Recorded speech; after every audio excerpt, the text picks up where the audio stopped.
Buenos días, nosotros somos el equipo número 1 y esta es nuestra presentación del reto. Bueno, primero vamos a explicar qué son los generadores porque es lo más importante del reto. En esto nos concentramos. Entonces, un generador es una máquina eléctrica que transforma energía mecánica en energía eléctrica. Y hay muchos componentes, pero los más importantes son dos, que es el rotor y el estator. El rotor es la parte giratoria y el estator la estática. Y cuando esta máquina empieza su funcionamiento, una de estas genera un flujo magnético que actúa como inductor, o sea que almacena energía, y el otro transforma la electricidad, que actúa como el inducido.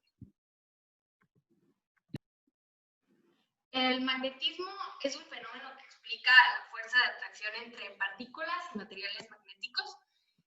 Para nuestro entregable 1 utilizamos principalmente estos principios, que fueron la ley de Ampère, la cual explica que la circulación de la intensidad del campo magnético en un contorno cerrado es igual a la corriente que recorre en ese contorno.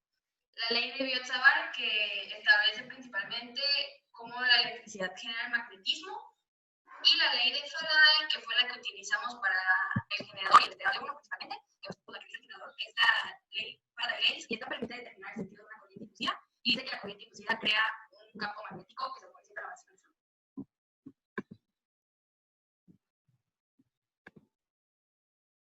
Y bueno, para este reto tuvimos que realizar diferentes gráficas para el campo magnético, para el voltaje, para la corriente. Aquí primeramente podemos ver cómo nos quedó una gráfica de campo magnético con respecto al tiempo. Luego tenemos la de voltaje con respecto al tiempo. Y como podemos ver, ahí tenemos el voltaje directo y el voltaje alterno.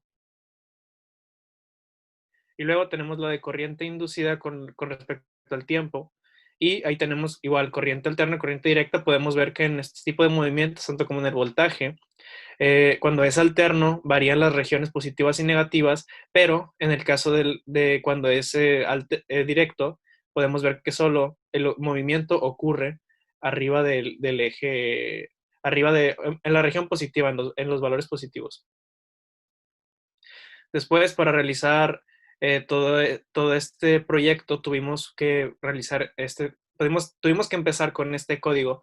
Más que nada, aquí establecimos los parámetros de entrada, donde primeramente nosotros decidimos establecer inputs, ya que al establecer valores fijos, nada más este código nos iba a funcionar para este caso en específico, mientras que ahora con esto, al establecer un campo magnético, número de vueltas, revoluciones, etcétera, al establecerlo con inputs, nos sirve para poder hacerlo con cualquier otro caso u otro escenario. Después aquí tenemos el primer código para nuestra gráfica. Luego tenemos la gráfica de voltaje con respecto al campo magnético. Cabe recalcar que se compara tanto el voltaje máximo como el voltaje RMS. Aquí igual tenemos nuestro código y después nuestra gráfica de voltaje con respecto al área, igual con voltaje máximo y RMS. Después igual nuestro siguiente código, donde ahora graficamos el número de vueltas con respecto al voltaje máximo y RMS nuevamente.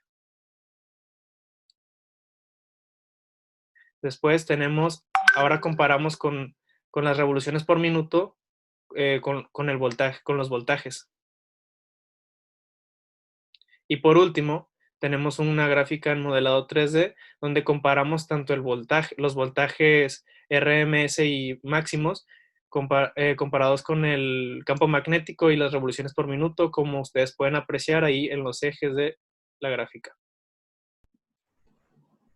Ahora bien, como observación principal, tenemos que, si no hubiéramos sido capaces de entender la física detrás de electromagnetismo, no hubiéramos sido capaces de graficar estos entregables. O sea, si no sabemos que el flujo es igual a campo magnético por área por coseno de teta y que nuestro generador está bajo la ley de Faraday, la cual establece que produce un voltaje inducido, como se puede apreciar en la foto,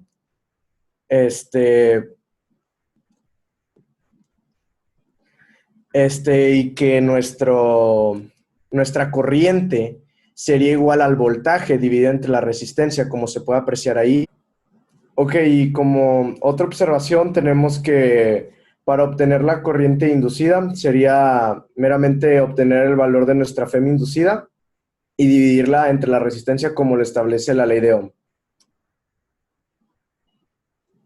Ya para concluir, podemos decir que después de realizar el código, nos podemos dar cuenta que la correcta manipulación de las variables independientes como los del campo magnético, el área, el número de vueltas y el RPM nos pueden dar nuestro voltaje deseado. Dentro de nuestro reto tuvimos una forma de ver todos los temas de manera práctica, lo cual ayudó bastante para la comprensión del mismo curso.